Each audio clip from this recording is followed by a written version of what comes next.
करते हैं अपने नेक्स्ट चैप्टर की तरफ।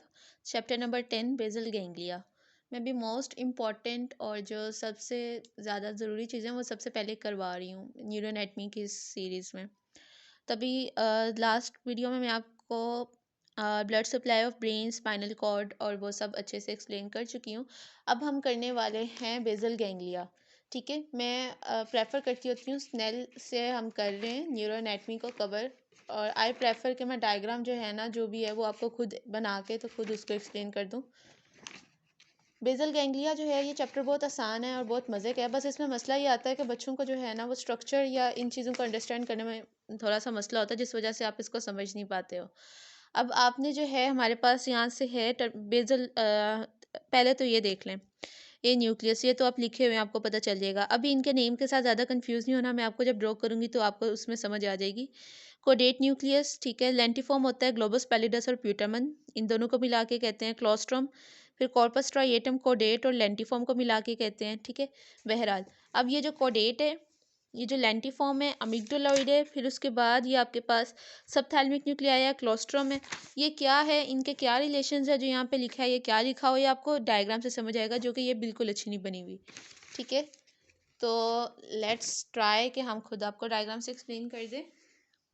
ठीक है, अब ये हमारे पास क्या है कि लेंटिफॉर्म न्यूक्लियस। ठीक है, लेंटिफॉर्म न्यूक्लियस क्या होता है, ये आप इस ये है लेंटिफॉर्म न्यूक्लियस, ये दो न्यूक्लियस के कॉम्बिनेशन से बनता है। ठीक है, न्यूक्लियस क्या होता है, कलेक्शन ऑफ सेल बॉडी, ठीक है, विद इन दी CNS। ठीक है,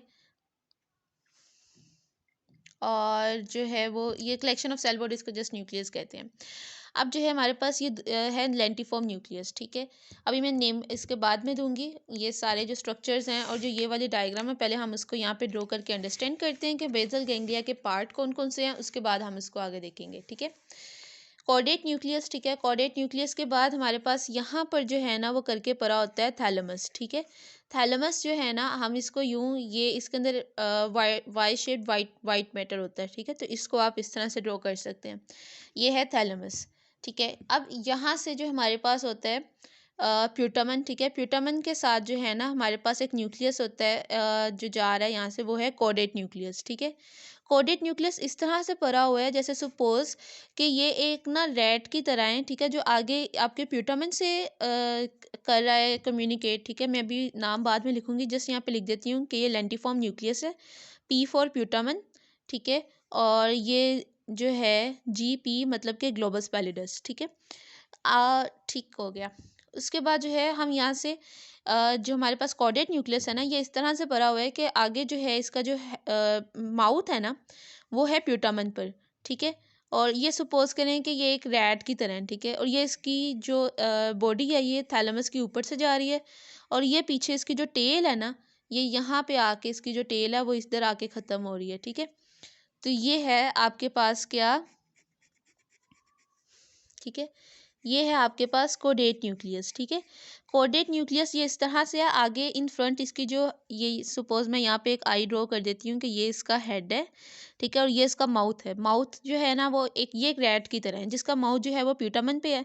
प्यूटामन समझ लें कि चीज़ है या केक है कोई परा हुआ, और ये रैट जो है उसका माउथ इसके ऊपर है, और जो इसकी टेल है ना वो भी यहाँ पर जो है ना कोई चीज़ परी हुई है उसके ऊपर परा हुआ है। ठीक है, अब ये क्या है, हम अभी तक जो मैंने ड्रॉ किया है ये है लेंटिफॉर्म न्यूक्लियस जो कि प्यूटामन और ग्लोबस पैलिडस से मिलके बने। ठीक है, उसके बाद हमारे पास ये इसके ऊपर जो जा रहा है ये कौन सा, कोडेट न्यूक्लियस जो थैलेमस के ऊपर से गुजर के आ रहा है। कोडेट न्यूक्लियस का ये क्या है, हेड, ये इसकी बॉडी है, ये इसकी टेल, और ये अमिग्डालॉइड न्यूक्लियस। ठीक हो गया, अब ये हमारे पास इतना हो गया काम। ठीक है, अब यहाँ पर जो है ना ये ऐसे तो नहीं है ना कि एक ही परा होगा। ठीक है, दूसरी साइड पे दूसरा थैलेमस होगा। ठीक है, और दूसरा लेंटिफॉर्म न्यूक्लियस जो है वो परा होगा। सही हो गया। ठीक है, उस लेंटिफॉर्म न्यूक्लियस में भी वो दो चीज़ों से मिलकर बना होगा। किन दो चीज़ों से, ग्लोबस पैलिडस से और प्यूटामन से। ठीक, अब जो है थैलेमस, अब आपने अगर डाइनसेफलोन को अच्छे से किया हो तो आपको ये आइडिया होगा कि यहाँ पे थर्ड वेंट्रिकल जो है ना की कैविटी होती है। ठीक है, इन दोनों थैलेमस के दरमियान, दो थैलेमस के दरमियान क्या पड़ा होता है, थर्ड वेंट्रिकल पड़ा होता है। ठीक है, लेट मी ड्रॉ। ठीक है, ये मैं इस तरह से इसको थोड़ा सा कर रही हूँ, मैंने जस्ट अभी आपको बताना है कि ये बेसल गैंग्लिया किस तरह से पड़ा हुआ है, स्ट्रक्चर्स कैसे हैं, और ये लाइन आपको समझनी थोड़ी आसान हो जाएगी मैं अगर ये डायग्राम ड्रॉ करके आपको बता दूंगी तो। ठीक है। ये क्या है, ये जो बॉक्स है, ये बॉक्स क्या है, ये बॉक्स है आपका थर्ड वेंट्रिकल। ठीक हो गया। ठीक है, आपको समझ आ गई कि ये अभी मैंने यहाँ पे कॉर्डेट न्यूक्लियस नहीं ड्रॉ किया। कॉर्डेट न्यूक्लियस यहाँ पे भी ऐसे ही पड़ा हुआ है कि उसका माउथ जो है वो पीछे पिटामेन के साथ है, फिर वो उसकी बॉडी थैलेमस के ऊपर से गुजर रही है और टेल यहाँ पे आ रही है और यहाँ पे मिगडेलोइड न्यूक्लियस पर है। सेम यही ओरिएंटेशन दूसरी साइड पे भी होगी। ठीक है, दरमियान में दो थैलेमस के दरमियान में क्या होता है, थर्ड वेंट्रिकल। ठीक है, और थर्ड वेंट्रिकल जो है ना, इसके आगे पड़ा होता है यहाँ पे जो है, अभी मुझे वैसे ये इसका पार्ट नहीं, लेकिन मैं इसलिए बता रही हूँ ताकि थोड़ी सी चीज़ें जो है ना वो एक मतलब अच्छा हो जाता है, आपको इसकी ओरिएंटेशन समझ में आ जाएगी। बेसल गैंग्लिया बच्चे कर लेते हैं लेकिन उनको ये नहीं पता होता कि ये इसकी ओरिएंटेशन क्या है, कौन सी चीज़ कैसे है, लेटरल क्या है, मीडियल क्या है, वो इतना कंफ्यूज हो जाते हैं। आप इस डायग्राम को अच्छे से एक बार देख लो तो आपको समझ आ जाएगी। ये जो है ना थर्ड वेंट्रिकल, ठीक है, थर्ड वेंट्रिकल के एंटीरियर जो है ना वो होता है हमारे पास, ये जो मैं इस ब्लू पेंसिल से ड्रॉ कर रही हूँ। ठीक है, थर्ड वेंट्रिकल के एंटीरियरली पड़ा होता है हाइपोथैलेमस। ठीक हो गया, ये हो गया हमारा हाइपोथैलेमस। अब यहाँ पर एक और चीज़ है कि जो थर्ड वेंट्रिकल है ना, इस ये अब यहाँ कंफ्यूज नहीं हो, ये छोटी सी 7 मिनट की वीडियो में मैं इतना ही सारी चीज़ें ट्रांसफ़र करने की कोशिश कर रही हूँ। आप वीडियो को एक बार दोबारा देख लीजिएगा, आपको ज़रूर अच्छी सी समझ आ जाएगी। मैं इसे रिपीट भी करूँगी। ज़्यादा लंबी वीडियो भी आप लोगों को नहीं चाहिए होती है, सो मैं शॉर्ट वीडियो में अपना बेस्ट देने की कोशिश कर रही हूँ। उसके बाद ये थर्ड वेंट्रिकल है। ठीक है, अब आपको पता है कि ब्रेन में जो थर्ड वेंट्रिकल होता है ये कहाँ पड़ा होता है। ठीक है, ये थैलेमस की लोकेशन क्या होती है। ठीक है, अगर आप इसको यूं ड्रॉ करें ना, ये है आपका ब्रेन। ठीक है, ये पीछे सेरिबेलम, ये मिड ब्रेन होता है। ठीक है, मिड ब्रेन वाला पोर्शन ये पोन्स है। ठीक है, और ये मिडल्ला है। ठीक है, ये ब्रेन स्टेम है। इसके ऊपर मिड ब्रेन के ऊपर थैलेमस पड़ा होता है, सही, और दूसरा थैलेमस यहाँ पे पड़ा होता है। ये यहाँ पे लोकेशन जो है ना वो थर्ड वेंट्रिकल की है। ठीक है, जो मैं आपको यहाँ पे दिखा रही हूँ। इस थर्ड वेंट्रिकल में ना इंटर वेंट्रिकुलर फोरामन होता है जो ओपन होता है लेटरल वेंट्रिकल में। दो लेटरल वेंट्रिकल होते हैं, सही हो गया। अभी फिल वक्त मैं इस साइड का लेटरल वेंट्रिकल ड्रॉ करूंगी, दूसरी साइड को मैंने जस्ट आपको बता दिया, जो मैं यहाँ ड्रॉ करूंगी वैसे ही चीज़ें उधर भी पड़ी हुई हैं, सही है। अब यहाँ पे जो है वो मेरे पास क्या है, इंटर वेंट्रिकुलर फोरामन। ठीक है, इंटर वेंट्रिकुलर फोरामन थर्ड और लेटरल वेंट्रिकल के दरमियान होता है, सही है।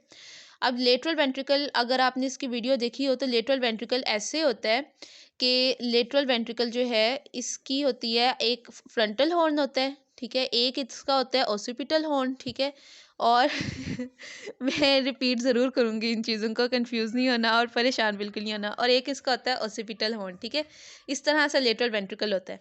ठीक है, अब इसको ठीक हो गया। तो ये है आपके पास लेटरल वेंट्रिकल। ठीक है, इनके रिलेशन ज़रा गौर से देख लें। थैलेमस के ऊपर से कॉर्डेट की बॉडी जा रही है, लेटरल वेंट्रिकल गुजर रहा है। ठीक हो गया। अब ये किस तरह से है, और ये यहाँ पे थोड़ा सा इसको ऊपर ड्रॉ करना चाहिए था मुझे, लेटरल इंटरवेंट्रिकुलर फोरामन और लेटरल वेंट्रिकल के साथ। चलें, ये है हमारे पास लेटरल वेंट्रिकल। ठीक है, जो यहाँ पे पड़ा हुआ है। लेटरल वेंट्रिकल की जो आगे जो हॉर्न होता है ना, जो इस साइड पे होता है, उसे हम बोलते हैं फ्रंटल हॉर्न। ठीक है, फ्रंटल हॉर्न।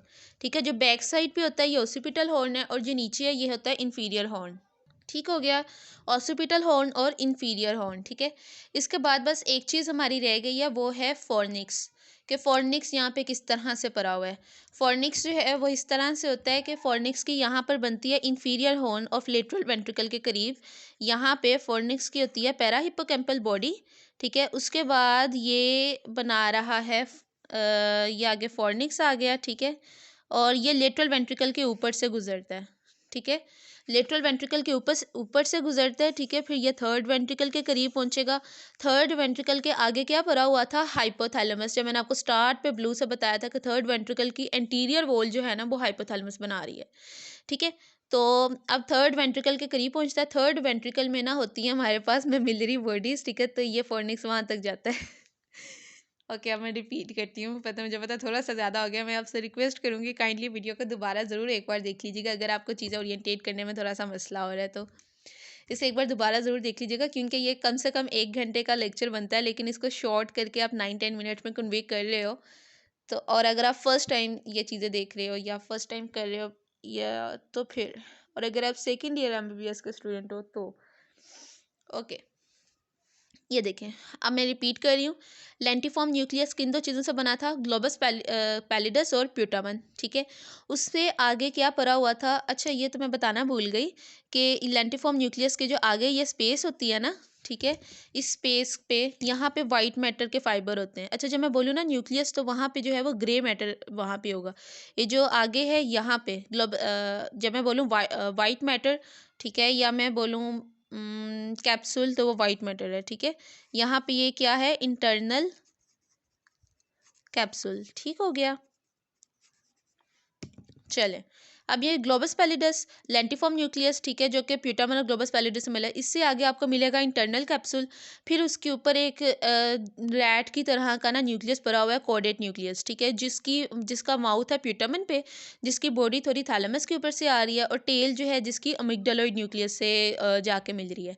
उसके बाद जब हम देखते हैं तो मैंने बताया कि दूसरी साइड पे भी यही चीज़ें हैं कि यहाँ से कोडेट न्यूक्लियस इस तरह से जा रहा होगा और पीछे मिगडालॉइड न्यूक्लियस यहाँ पे पड़ा होगा, ठीक है। उसके बाद जो है हमने ये देखा कि दूसरी साइड पे भी थैलेमस है, दो थैलेमस के दरमियान हाइपोथैलेमस और हाइपोथैलेमस के interior wall, sorry third ventricle है, और थर्ड वेंट्रिकल के इंटीरियर वॉल हाइपोथैलेमस बना रहा है, ठीक है। अब जो हाइपोथैलेमस है, ठीक है, उसके अंदर होती है मेमिलरी बॉडीज, ठीक है। अब उसके बाद आगे आ जाएं, हमने देखा कि जो थर्ड वेंट्रिकल है वो इंटर वेंट्रिकुलर फोरामन के थ्रू लेटरल वेंट्रिकल से कम्युनिकेट करता है। और ये लेटरल वेंट्रिकल किस तरह से पड़ा होता है कि लेटरल वेंट्रिकल का फ्रंटल हॉर्न होता है, ऑसिपिटल हॉर्न होता है और इन्फीरियर हॉर्न होता है, ठीक हो गया। उसके बाद हमने देखा कि ये फॉर्निक्स वगैरह जो है उसका आप किस किस तरह से होगा, ठीक है। उसके बाद हमने क्या देखा कि ये हमारे पास यहाँ से पैरा हिप्पोकैम्पल बॉडी, ठीक है, जो कि inferior horn of lateral ventricle के करीब बन रही है। उसके बाद फॉर्निक्स जो है वो पीछे जा रहा है, दूसरी साइड पे भी इसी तरह फॉर्निक्स होगा, ठीक है। फॉर्निक्स फिर वो यहाँ पे जाके हाइपोथैलेमस की होती है मेमिलरी बॉडी, ठीक है, उसके साथ जो है वो ट्रैक्ट बना रहा है, ठीक है। इन सब ट्रैक्ट्स के नेम हम आगे देखेंगे, इनके कनेक्शन वगैरह बेसल गैंग्लिया के, ठीक है। अभी तो मैंने आपको इतना बता दिया है कि जो आपको बेसल गैंग्लिया के जो पार्ट्स वगैरह वो हेल्प समझने में हेल्प करेगा। अच्छा, मैं इसको दोबारा बता रही हूँ, लेंटिफॉर्म न्यूक्लियस जो कि प्यूटामन और ग्लोबस पैलिडस से मिलकर बना है, उससे आगे इंटरनल कैप्सूल है, ठीक है, और ये आपके पास क्या है, कोडेट न्यूक्लियस, ठीक है। उससे पीछे एक्सटर्नल कैप्सूल होता है, उससे पीछे एक ग्रे मैटर की जो है ना वो होता है ग्रे मैटर, ठीक है, ग्रे मैटर, ठीक है, न्यूक्लियस जिसे आप कह सकते हैं, उससे आप बोलते हैं क्लोस्ट्रम। क्या बोलते हैं, क्लोस्ट्रम, ठीक है। यानी कि ये मैंने अंदर इंटरनल कैप्सूल बताया है, इस लेंटिफॉर्म न्यूक्लियस के बाहर, और इस लेंटिफॉर्म न्यूक्लियस के बाहर क्या होगा, वाइट मैटर के फाइबर्स होंगे, जिससे हम बोलेंगे क्या, वाइट मैटर होते हैं एक्सॉन्स, और ग्रे मैटर होता है न्यूक्लियाई, ठीक है। तो वाइट मैटर होगा, वो वाइट मैटर क्या है, एक्सटर्नल कैप्सूल, ठीक है। उस एक्सटर्नल कैप्सूल के बाहर एक ग्रे मैटर की शीट है जिसे आप क्लोस्ट्रम बोलोगे। इस क्लोस्ट्रम के बाहर ना यूं करके जो है, जो आपकी ब्रेन है वो एंड कर देगा, यहाँ पे होता है इंसुला, ठीक है। तो यहाँ पे क्या प्रेजेंट होता है, इंसुलर कॉर्टेक्स, क्या होता है, इंसुलर कॉर्टेक्स, ठीक है। तो ये था आपका बेसल गैंग्लिया और उसके सारे पार्ट्स वगैरह। अब देखना, जब आप इस दर से रीड करते हो ना इसको, तो आपको ये चीज़ें बिल्कुल मुश्किल नहीं लगेंगी कि कोडेट न्यूक्लियस और लेटरल वेंट्रिकल ये कैसे था, फिर उसके पास थैलेमस कहाँ से पड़ा हुआ था।